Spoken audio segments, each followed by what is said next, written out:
그리스도인은 율법에서 자유롭게 된 사람들입니다. 행함이 아니라 믿음으로 구원받은 사람들입니다. 그래서 오직 의인은 믿음으로 말미암아 살리라, 이렇게 말을 하죠, 로마서에서. 그런데 신약 성경의 후반부 야고보서를 보면 그리스도인의 행함이 굉장히 강조되고 있습니다. 그리고 오늘 우리가 함께 읽은 베드로전서 3장의 말씀도 선한 삶을 굉장히 강조하고 있습니다. 구원을 받았다면, 믿음으로 받았다면 왜 그런 행함을 해야 될까요?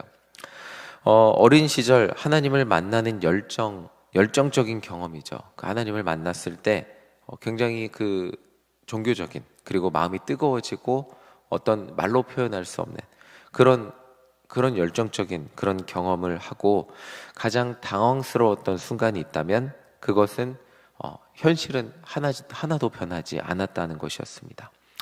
변하지 않은 현실로 돌아가서 살아야 한다는 것. 하나님을 만나는 은혜 체험을 하면서 기도하고 많이 회개하고 눈물 흘리고 나를 구원하신 예수님을 만나고 그 주님을 위해 살겠다고 결단하고, 그 예수님을 만났던 수련의 장소, 기도의 자리는 천국과 같이 느껴졌습니다. 가슴이 후련했고 뭐든지 세상이 다 변할 것만 같았습니다. 저도 뭐든지 할 수 있을 것만 같았습니다. 그런데 다시 제가 살던 곳으로 돌아와서 느꼈던 것은 하나도 변하지 않는 제 친구들이 저를 맞이해 주었습니다. 친구들은 변하지 않은 채로 저를 똑같이 대해 주었는데, 저는 뭔가 결심한 것이 있으니까 결심한 대로 살아보려고 하는데, 제가 부딪혀야 하는 현실은 하나도 변한 것이 없어서 당황했던 기억이 납니다. 내가 이렇게 변화돼서 살려고 하는데 아무것도 변하지 않았구나. 결국 우리는 받은 은혜를 가지고 주님 오시는 날까지 세상에서 살아야 하는 존재들입니다. 우리가 살아가야 하는 세상은 내가 아무리 기도해도 쉽게 변하지 않는, 아니 예수님을 전혀 모르는 사람들이 존재하는 그런 곳이 우리가 살아가는 세상입니다. 베드로전서는 아주 현실적으로 우리에게 이렇게 말해주고 있습니다. 우리 3장 1절 다시 한번 읽어보겠습니다. 3장 1절입니다. 아내들아 이와 같이 자기 남편에게 순종하라. 이는 혹 말씀을 순종하지 않는 자라도 말로 말미암지 않고 그 안에 행실로 말미암아 구원을 받게 하려 함이니. 아멘. 저희 같이 고등학교 때 같이 기도했던 한 학생, 저보다 한 살 많은 분이 계셨는데, 여자죠, 누나죠. 열심히 눈물 흘리고 기도하고 가정을 위해서 기도하고, 안 믿는 부모님입니다. 금요철에 12시 넘어서 12시 반까지, 고등학교 2학년이 12시 반까지 엄마를 위해 눈물 흘리고 기도하고 집에 갔습니다. 그랬더니 엄마가 자기를 맞이해 준 것은 따스함이 아니라 12시 반까지 여자애가 뭐하고 이제 들어오냐 라고 했던 말에, 자기가 엄마를 위해 그렇게 기도했는데 왜 엄마는 나를 이렇게 맞이해 주는지 모르겠습니다 라고, 그 중고등부 시간에, 제가 고등학교 때 들은 얘기니까 그런 나눔을 들은 적이 있습니다. 예수님을 모르던 이방인 여성이 예수님을 만나는 강렬한 체험을 하고 자신은 변화되었습니다. 그리고 가정을 위해 간절히 기도하고 집에 돌아가면 예수님을 모르는 남편이 한 번에 변화될 것이라고 기대한다면, 그것은 어떻게 보면 우리의 기대일 뿐일 것입니다. 내가 이렇게 열심히 기도했는데 남편이 하나도 변하지 않았다고 속상해할 수도 있습니다. 그런데 베드로전서에서 중요하게 지금 3장에서 말하는 것은, 변화는 기도한 본인에게 나타나야 한다는 것입니다.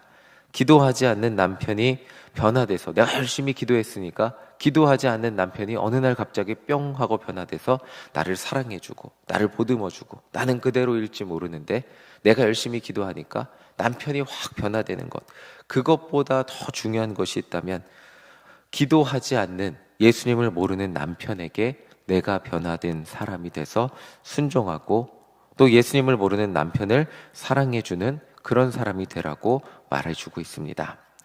2절을 보면 예수님을 모르는 남편은 예수님을 만난 아내들의 행실을 보면서 예수님을 보기 때문이라고 말해주고 있습니다.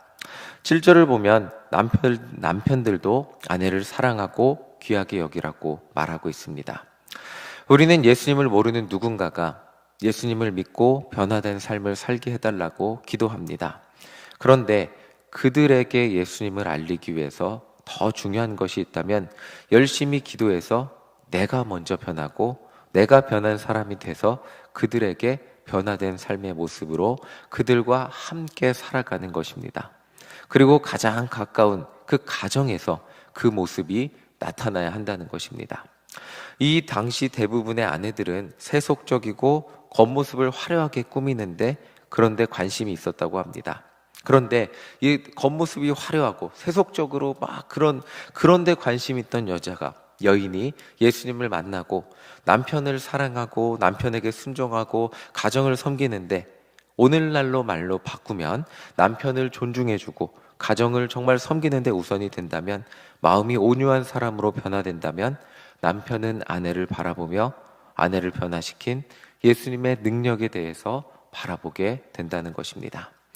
이 여자의 남녀 차별이다 이런 본문들이 하도 많아서, 주석들이 많아서 남자의 경우도 이 당시 대부분의 남자들은 세상에 한눈 팔고 다른 여인들의 한눈 팔고 그렇게 살았다고 합니다. 그런데 여기 보시면 정말 세상에 한눈 팔지 않고 아내와 동거하고 아내를 정말 사랑해주고 귀하게 여겨주고 가정을 사랑하는 사람으로 살아간다면 아내는 남편을 변화시킨 그 예수님이 어떤 분인지 보게 된다는 것입니다. 남들 다 세상의 논리대로 그렇게 살아가는데 여자는 우리 부인은 세상의 논리대로 정말 꾸미는 거 좋아하는 여인이었던 사람이 예수님을 만나고 정말 가정을 사랑하는 사람으로 변화됐고, 정말 바깥으로 돌던 우리 남편이 예수님을 만나고 가정에 집중하는 남자가 된다면 그 가정 안에서 우리 남편과 우리 아내를 변화시킨 예수님에 대해서 바라보게 된다는 것입니다. 그 예수님의 능력에 대해서 바라보게 된다는 것입니다. 자, 이제 9절을 읽어보겠습니다. 9절입니다. 우리 함께 읽겠습니다. 악을 악으로 욕을 욕으로 갚지 말고 도리어 복을 빌라. 이를 위하여 너희가 부르심을 받았으니 이는 복을 이어받게 하려 하심이라. 아멘. 자, 이 원리는 가정을 넘어서서 그리스도인이 살아가는 세상에서도 마찬가지로 적용됩니다. 우리는 똑같습니다. 우리도 내가 열심히 기도해서 내가 살아가는 세상이 변화되기를 원하고 기도합니다. 기도한 내가 그런데 더 중요한 것이 있다면 기도한 내가 악을 악으로 갚지 않는 삶을 살아가는 것, 그리고 악한 사람들에게 도리어 복을 빌어주는 삶을 살아가는 사람이 되는 것, 우리가 변한 사람이 되어서 우리가 살아가는 세상이 변화되는 것이 중요한 것임을 말해주고 있습니다. 세상의 논리는 눈에는 눈, 이에는 이죠. 당연한 논리입니다. 그렇다고 그리스도인들도 손해보기를 원하지 않습니다. 우리도 기도하면서 이렇게 기도하는 게 더 좋겠죠. 하나님, 오늘도 손해보지 않는 삶을 살게 해주세요. 우리도 남들에게 아쉬운 얘기 안 하는 삶을 살게 해주세요. 남들보다 돈 많이 벌어서 당당하게 살게 해주시고 남들보다 높은 자리 가서 아쉬운 소리 안 하게 해주세요. 자, 이렇게 말하고 이런 기도가 응답받고 그렇게 살고 싶은 것이 우리의 솔직한 기도일 것입니다. 그런데 초대교회에서 진짜 성공한 사람은 예수님을 닮은 사람이었습니다. 예수님과 같은 삶을 사는 사람이 가장 성공한 사람이었는데, 이 말은 진짜 복받은 사람은 악을 악으로 갚아주지 않는 사람이었다는 것입니다.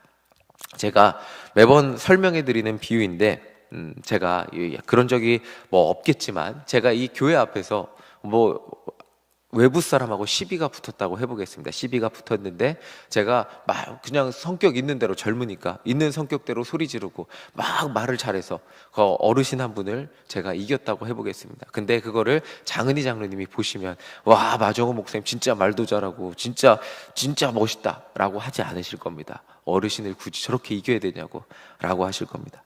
여러분들이 목사에게 기대하는 모습은 싸워서 이기는 모습이 아닐 것입니다. 그렇다면 세상에 사는 그리스도인이, 세상에 사는 세상 사람들이 그리스도인들에게 기대하는 모습은 어떤 모습일까요? 저 장로님, 저 권사님, 저 성도님 교회 다 열심히 다니신다는데 어떤 모습을 기대하실까요? 세상이 기대하는 그리스도인의 모습은 이기는 모습은 아닐 것입니다. 여러분들이 살기 원하는 화평한 세상, 우리가 정말 오늘 기도하면서 오늘도 화평하게 살게 해주세요 기도하잖아요. 그러면 우리가 살기 원하는 화평한 세상은 누가 만들어가는 것입니까? 세상에는 언제나 시기와 다툼이 존재하고 우리의 삶 가운데도 언제나 시기와 다툼거리가 예고 없이 다가오기 마련입니다. 그러면 언제나 우리에게는 손해볼 문제들이 다가오는데 사랑이 넘치는 세상을 만들기 위해서 누가 손해보고 누가 화평을 이루며 살아가야 하는 것입니까? 나는 하나님의 은혜로 언제나 당당하고 비굴하지 않고 멋지게만 살고 손해보지 않고 다른 이들이 나에게 화평을 이루어주는 그런 세상을 살아가는 것이 우리의 기도 제목일 수 있지만 베드로전서는 우리에게 그런 세상을 살아가는 것이 아니라 눈에는 눈, 이에는 이의 논리가 다스리는 세상 가운데 화평을 이루는 존재가 그리스도인이 되어야 한다고 말해주고 있습니다. 물론 이것이 힘들기 때문에 예수님이 우리와 함께 하시는 것입니다. 우리 21절 함께 읽어보겠습니다. 21절입니다. 함께 읽겠습니다. 물은 예수 그리스도께서 부활하심으로 말미암아 이제 너희를 구원하는 편이 곧 세례라. 이는 육체의 더러운 것을 제하여 버림이 아니요 하나님의 선한 양심의 간군이라. 세례를 받는 순간 예수님의 십자가의 죽으심과 부활의 능력이 우리 안에 임하게 됩니다. 그리고 우리 안에 먼지 쌓였던 선한 양심이 작동하지 않았던 세상의 논리로 지기 싫고 정말 내 자존심에 의해서 그리고 세상의 수많은 그 논리에 의해서 먼지만 쌓였던 우리의 안에 하나님이 창조하셨던 선한 양심이 깨어나게 됩니다. 그 선한 양심이 예수님이 그 우리 안에 성령님이 오셔서 그 선한 양심을 통해 말씀하십니다. 성령님의 음성을 직접 듣는 순간도 우리에게 너무나 은혜된 순간이지만 대부분의 그리스도인들은 그렇게 살면 안 된다는 마음의 안에 불편함을 가지고 살아가. 원수지고 살면 안 돼. 이겨도 이기면 뭐가 있냐? 오히려 차라리 그냥 사랑해 줄 걸. 오히려 그냥 수긍해 줄 걸. 우리 안에 선한 양심이 작동하는 순간들이 더 많은 것을 보게 됩니다. 자, 이런 선한 양심, 우리가 세례받고 예수님을 만나고 예수님을 구주로 모시는 순간 성령님이 우리 안에 오셔서 선한 양심을 통해 말씀하십니다. 그리고 화평의 삶을 살게 인도하십니다. 이렇게 살지 못하는 순간이 우리에게 너무나 많이 있지만 정말 선한 양심을 통해 매번 우리에게 말씀해 주십니다. 예수님을 믿는 사람으로서 그리스도인으로서 매일매일 새벽에 나와서 기도하고 주의 말씀을 묵상하고 정말 주님 말씀을 듣고 결단하는 것이 있다면 어제보다 오늘 더 예수님 닮은 사람으로 살아가게 되는 것입니다. 어제 참지 못했던 그 문제가 오늘은 참을 수 있는 문제가 되는 것, 어제 사랑하지 못했던 그 한 영혼이 오늘은 그 영혼을 위해 기도할 수 있는 그리스도인이 되는 것, 그것이 예수님이 우리 안에서 일하시는 것입니다. 우리를 위해 죽으시고 그리스도인의 삶의 모범이 되어주셔서 모든 죄인을 위해 죽어주셨듯이 우리도 예수님을 닮아 우리를 힘겹게 하고 아프게 하는 우리 가정의 가족을 위해 기도하고 또 세상의 많은 사람들을 위해 기도하며 화평을 이루고 사랑을 이루며 살아가는 삶, 그 삶을 통해 우리의 삶을 통해 사람들은 우리를 변화시킨 예수님을 보게 된다는 것입니다. 우리 마지막으로 16절 함께 읽어보겠습니다. 16절입니다. 함께 읽겠습니다. 선한 양심을 가지라. 이는 그리스도 안에 있는 너희의 선함을 욕하는 자들로 그 비방하는 일에 부끄러움을 당하게 하려 함이라. 아멘. 진짜 이기는 것은 선한 양심으로 살아가는 것입니다. 예수님은 우리 안에 있는 선한 양심으로 선한 양심 가운데 일하시고 우리가 하나님의 자녀로 살아가게 하십니다. 그리고 눈에는 눈, 이에는 이의 논리를 가진 세상 가운데 당장은 세상 사람들이 이해해주지 못할 수도 있습니다. 그러나 우리의 삶을 통해 예수님을 보게 되고 그들이 예수님을 만나는 날 그들도 자신의 생각과 자신들이 살았던 모습이 얼마나 부끄러운 삶이었는지 깨닫게 되는 순간들이 분명히 있다는 것입니다. 내 기도로, 내 고집으로 세상을 변화시키는 것, 내가 열심히 기도해서 변하지 않을 것 같은 우리 자녀가 변하고, 내가 열심히 기도해서 변하지 않을 것 같은 우리 남편이 변하고, 내가 열심히 기도해서 정말 변하지 않을 것 같은 내 주변의 사람들 변하는 것보다 더 중요한 것이 있다면 내가 변해서 그들을 대하는 내 모습, 그들에게 져주기 힘들었던 내가 져주고, 그들에게 수긍하지 못했던 내가 수긍해주고, 그들에게 손해보지 못했던 내가 손해보는 것, 예수님 닮은 자로 그들을 위해 희생하지 못하고 그들을 위해 아까워했던 내가 아낌없이 주는 자가 되어 살아간다면, 그것이 진정 세상을 변화시키는 가장 빠른 길임을 오늘 말씀을 통해 우리에게 알려주고 있습니다. 내가 변하는 것이 우리 가정과 세상을 변하는 것이, 우리 가정과 세상을 변화시키는 것의 시작임을 기억하며 오늘 열심히 기도하시고, 그 기도하신 능력으로 예수님과 세상 가운데 나아가, 가정 가운데 나아가 예수님이 주신 선한 양심으로 사랑과 화평의 삶을 살아가시는 우리 모두가 되시기를 간절히 소망합니다. 이기는 것이 아닌 지는 것이 진짜 승리하는 것임을 기억하며 오늘도 예수님의 사랑으로 희생하고 헌신하고 많이 사랑해주고 축복해주는 우리 모두가 되시기를 간절히 소망합니다. 아멘.